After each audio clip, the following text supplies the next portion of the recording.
السلام عليكم ورحمة الله وبركاته. ليلة مباراة الأهلي والداخلية، وكيف يتعامل كولر مع الغيابات الكثيرة من محمود متولي لحسين الشحات لعمرو السولية. أنا وجهة نظري المباراة زي دي يا جماعة أفضل استعداد لمباراة القطن الكاميروني اللي هتبقى يوم السبت إن شاء الله، لأن المباراتين هيبقوا على استاد السلام، ومباراتين الأهلي طبعا مطالب بهم بالفوز. أنا قصدي مباراة زي الداخلية بكرة أفضل بداية ليها. أنا شايف يبقى في حراسة المرمى محمد الشناوي، ده معلوش خلاف. لا بقى له عايز يريحه ويبدا بيدي لعلي لطفي، يعني مش هتفرق كتير علي لطفي من محمد الشناوي في مباراه زي بكره. قلب الدفاع أنا بالنسبه لي لازم يكون واحد من الاثنين قلب الدفاع بكره. خالد عبد الفتاح، يا اما يدي لعب بخالد عبد الفتاح وياسر ابراهيم، يا اما خالد عبد الفتاح ومحمد عبد المنعم. لو انت عايز، يعني انت لو عايز تريح محمد عبد المنعم، لانه من ساعه كاس العالم للانديه لعب كل المباريات وكان عليه ضغط كبير، ممكن تريحه في مباراه زي بكره عادي مش مشكله. اهم حاجه خالد عبد الفتاح انا شايفه يركب على ياسر ابراهيم، هو اللي محتاج ياخد فرصه الفتره الجايه على حساب ياسر. اولا كسرعه اسرع من ياسر ابراهيم، يعني انت وده كله هيفيدك في مباراه ان شاء الله بتاعت صن داونز في جنوب افريقيا. انت هتكون عايز لعيب في الدفاع سريع شويه عن ياسر ابراهيم، لان محمود متولي اتوقع ممكن هيتم انه غايب ما يلحقش ماتش صن داونز. هيبقى افضل واحد مع منعم بالنسبه لي. انا شايفه في المباراه دي هيبقى خالد عبد الفتاح، هيبقى احسن من رامي ربيعه كمان. ده رايي الشخصي، لان لاعب اللي هو بيقطع الكوره، يعني لاعب على لاعب بيعرف يقطع الكوره كويس، افضل من ياسر وافضل من رامي ربيعه. ده وجهه نظر. وصن داونز فرقه بتلعب، يعني فرقه من اللي هي بتلعب كوره على الارض، مش الفرقه اللي هي مثلا كوره عرضيه كتير. فانت هقول لك رامي ربيعه وياسر ابراهيم افضل في الكوره العرضيه بحكم ان هو اطول. الفرقه دي بتلعب كوره على الارض، عايز لعيب بيعرف يلعب كوره على الارض وبيعرف يقطع الكوره. انا شايف خالد عبد الفتاح اعلى من ياسر ابراهيم واعلى من رامي ربيعه. فانا شايف بدايه من مباراه الداخليه بكره لازم يلعب خالد عبد الفتاح. عايز تريح عبد المنعم وتدي ياسر مش مشكله، او تدي رامي ربيعه، ده ما فهمش خلاف. بس انا رايي لازم واحد من الاثنين يبقى خالد عبد الفتاح، دي في قلب الدفاع. يعني انا افضل بكره مباراه زي بكره ان شاء الله يبقى خالد عبد الفتاح وياسر ابراهيم، وريح عبد المنعم عشان هو من ساعه كاس العالم للانديه مباريات متتاليه وانت شايف لعيبه الاهلي بتتلكك الاصابات. ونريحه ويبقى امنا نفسنا وتبقى رديت لمنعم راحه. ومباراه زي الداخليه مش هيبقى عليك ضغط هجومي كبير. في الباك اليمين قعدنا محمد هاني، مفيش مشكله، لعب محمد هاني، مفيش هيبقى ما حد يلعب باك من غير محمد هاني بعد حضم خالد عبد الفتاح لقلب الدفاع. رايي على الجانب الايسر علي معلول من محمد اشرف برده مش هتفرق كتير، بس انا رايي علي معلول عادي يعني انت عايز تريح علي معلول بريحه بعد مباراه القطن الكاميروني اللي هتبقى يوم السبت. هيبقى عندك مباراه يوم الثلاث وفي الدوري، وبعدها مباراه القطن صن داونز في جنوب افريقيا يوم السبت اللي بعده. ريحه في مباراه اللي بعد مباراه القطن الكاميروني ده، بس ريح ساعتها علي معلول. ابدا بكره بتشكيلتك العاديه، يعني لعب محمد هاني باك يمين ولعب علي معلول باك شمال، مفيش مشكله. في مركز ستة يا جماعة اتنين هما نص الدفاع. والله أنا رأيي مركز ستة ده هو واحد من الاتنين، مفيش تالت لهم، هما اللي يلعب مركز ستة في النادي الأهلي حاليا بعد ما. ومثل يا جماعة متعة الكورة دي في متغيراتها، يعني مفيش ثوابت. يعني أنا رأيي حاليا أفضل اتنين يلعبوا مركز ستة، وحمدي فتحي أو مروان عطية، لأن دول أفضل اتنين بيعرفوا يغطوا ما بين الاتنين المدافعين، وأفضل اتنين في قطع الكور حاليا. وهيبقى زيهم وهيتفوق عليهم لما يرجع إن شاء الله من الإصابة أكرم توفيق. دول أفضل ثلاثة في الأهلي يلعبوا مركز ستة، بحكم إن مركز ستة ده متطلباته إن هو قطع الكور. دول اكتر اتنين برايي ان هم متميزين فيها، اذا كان حمدي فتحي او مروان عطيه. فانا رايي ممكن تلعب بكره حمدي فتحي بقاله فتره غايب، ممكن تلعب حمدي فتحي عشان تجهزه، او تلعب حمدي فتحي عشان تجهزه، ممكن او ممكن انك تدي المروان. مش هنختلف كتير، حمدي من مروان. لكن اليو ديانج انا شايفه في مركز ستة اكبر غلط عمله كولر في مباراه سان داونز، انما كان بيلعب مروان عطيه واليو ديانج، كان مخلي اليو ديانج هو يلعب قدام الاثنين مساكين، وانا شايف دي حاجه مش كويسه. انا شايف مروان عطيه يلعبها افضل من اليو ديانج.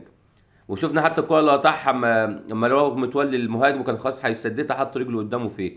فانا شايف افضل لاعب يلعب مركز ستة مروان عطيه افضل من اليو ديانج. اليو ديانج انا شايف لو هتلعب باثنين ان هو يبقى منهم، لعب اليو ديانج ده 8، ما تلعبوش 6. لان يا جماعه والله هو لاعب جيد وما فيش خلاف طبعا اليو ديانج، بس انا شايفه كوعي تكتيكي كده ان هو يقطع كور وامتى يدخل ما بين الاثنين المدافعين يغطوا معاهم، مش حاسسها فيه. انا شايف افضل اثنين هو حمدي فتحي ومروان عطيه، دول يلعبوا افضل من اليو ديانج في مركز ستة، اللي هم اللي قدام الاثنين المساكين. خصوصا ده كله عشان تفكيره في مباراه سان داونز اللي في جنوب افريقيا. انا لما بقول اي راي ببقى باصص والله مباراه سان داونز اللي هتبقى في جنوب افريقيا، ان دي اللي هتبقى الفيصل في صعود الاهلي او من عدمه. فانا شايف المباراه، عشان كده بقول لكم مروان عطيه او حمدي فتحي تجهزهم من دلوقتي، يبقى قدامك 3 مباريات قبل صن داونز وتشوف مين فيهم هيأدى افضل. فانا شايف تلعب مثلا بكره حمدي فتحي على الشوط، مثلا مروان عطيه الشوط، وكل واحد فيهم يبقى خد له شوط بحيث يبقى برده ما ارهقتهمش. فممكن تبدا بحمدي فتحي قدامه، وانا من وجهه نظري مركز 8 لعب مباراه زي دي لعبها قفشه. يا جماعه قفشه قلت لكم لا يصلح مركز 10، قلتها قبل كده في اكتر من فيديو. مجدي قفشه انت بتظلمه في انك بتلعبه في مركز 10. هو لاعب ما عندوش المراوغه، ما عندوش السروهات الكتير اللي زي ابو، مش ابو تريكه. ده لاعب كورته حلوه، زي يلعب مركز 8 يلعب لك اللعيبه حواليه في الكوره كويس، لكن مش لاعب المراوغ السروهات الكتير مش هتلاقيه فيه. ده بيحب يلعب كوره على الارض، اللاعب القريب منه. فانا شايف قفشه يلعب لك افضل لاعب يلعب مركز 8 في النادي الاهلي حاليا لو انت عايز تستفيد من قفشه.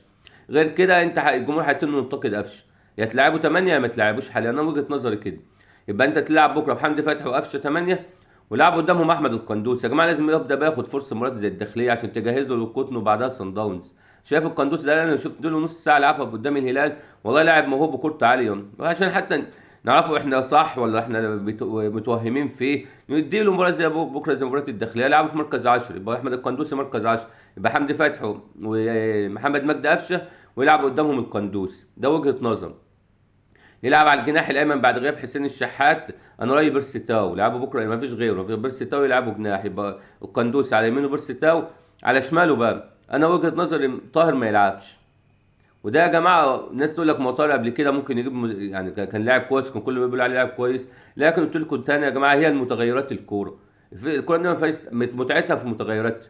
ان واحد هو حاليا مش كويس خلاص، طاهر السنه دي مش كويس، هنقول ازاي يعني بامانه احنا هنقول يدي لطاهر وهو لاعب حاليا مستواه مش كويس، فيركنه لحد ما يعرف يجيب مستواه، شوف ايه لعب في ايه، ايه السبب في تدني مستواه للدرجه دي. فانا رايي يلعب بيرسي تاو في الجناح الايمن، في الجناح الايسر لاعب كهربا. والناس هتقول اللياقه في كهربا ما تسمعش، ما انا هقول لكم دلوقتي لما تعرف راس الحربه، راس الحربه يلعب شادي حسين ويبدلهم مع بعض، يعني شادي حسين يلعب شويه رجعوا شويه جناح مثلا لما تحس ان كهربا بيرهق، وتلعب كهربا شويه راس حربه، تبدلهم يعني مع بعض، ده شويه يلعب الجناح وده شويه يأديه، بحيث انت الاثنين برضو ما البدني عندهم ما يبقاش ما ترهقهمش بدن. يعني كهربا تلعبوا شويه جناح ويلعبوا شويه راس حربه، تبدل مع يبدل هو وشادي حسين. والله ده راجل افضل تشكيله بكره مباراه الداخليه. تاني هقولها لكم كده تشكيله انا قلت محمد الشناوي، محمد هاني باك يمين، علي معلول باك شمال، اتنين قلب دفاع يبقى خالد عبد الفتاح وياسر ابراهيم في حاله لو انت قررت تريح منعم. قدامهم حمدي فتحي مركز 6 وقفشه 8، ولعب القندوسي مركز 10.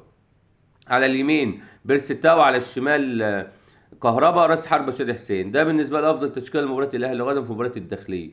والله دي رايي ده بناء على اللي احنا بنشوفه اخر فتره من لعيبه النادي الاهلي. انا شايف طاهر ما يستحقش ان هو يلعب بكره مباراه زي بكره، انت بتضيع وقت كده كده، مش هتستفيد منه. لو مباراه القطن انت ما تبقى عايز تهاجم وتجيب جوان، ولا هتستفيد منه في اي مباراه انت عايز تجيب فيها جوان. ده لاعب قلت لكم دفاعي اكتر منه هجوم، فدي لاعب انت هتستفيد منه بعد كده. كهربا منها بتجهزه، شادي حسين منها انك تبدا تديله فرصه بقى، خلاص انت شفنا شريف خد ماتش واتنين مش ماشيه معاه، ادي شادي حسين. انا شايف والله فيرود كويس، اولا بدنيا كويس، التحامات ينفع في مباراه افريقيه، انا شايفه يستحق فرصه من بكره، ممكن تديله وتلعب معاه كهربا جناح ويبدلوا مع بعض، يبقى انت كده منها لعبت اديت لكهربا واديت لشادي حسين فرصه، وياخدوا حساسيه المباراه اكتر من كده.